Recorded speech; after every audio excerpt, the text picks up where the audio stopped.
Now, what has Gautam Gambhir been saying? He fronted the press conference, and he's talked about.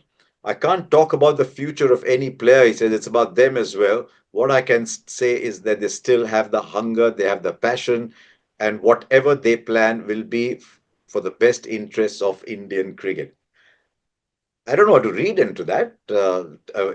To be honest, basically, he's telling them take your call in the best interest of the game, and he's saying whatever they do, they will put Indian cricket first. Is that what you read in it? Yeah, pretty much that.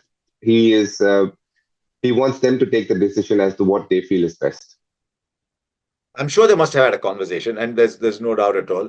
Gautam Gambhir is a very different personality than Rahul Dravid. Rahul Dravid is a bit of a sponge. He'll take it in. He'll talk to people. He'll take it in. Gautam is a little more emotional, I think. So it'll be very interesting. But as DK said, the four key people in the future of Indian cricket at the moment are Rohit Sharma and Virat Kohli, Gautam Gambhir, and suddenly from being one of us in the broadcasting box, it will be Ajit Agarkar. How much can a coach influence performances? How much can a coach be judged by the performances of the team that he is coaching? And therefore, is there a lot of heat on Gautam Gambhir? I mean, when he came in as coach, the World Test Championship was in your pocket, really, because you're expected to beat South Africa, to beat New Zealand, would come in after a very poor performance in Sri Lanka. But lost 0-3 there. Even the Bangladesh series, the first test was a bit tricky. And here in Australia, lost 1-3. So will the heat be on him, number one? And number two, can you judge a coach by the performance of the team? First thing, Asha, I think when it comes to Gautam Gambhir, you got to cut him some slack a little bit because I think he is coming at a very tough time post a successful regime of Rahul Dravid. It's never easy to fill those shoes.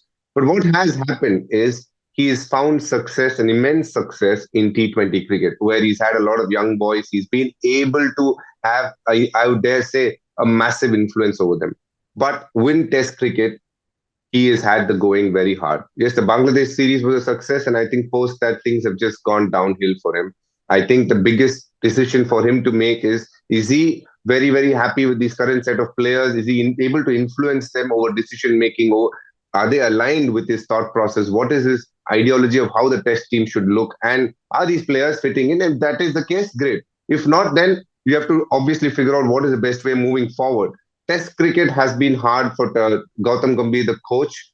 Now, when it comes to ODI, they haven't played too much, but also remember they lost the series against Sri Lanka. So it hasn't been easy in test and very little sample size for ODIs.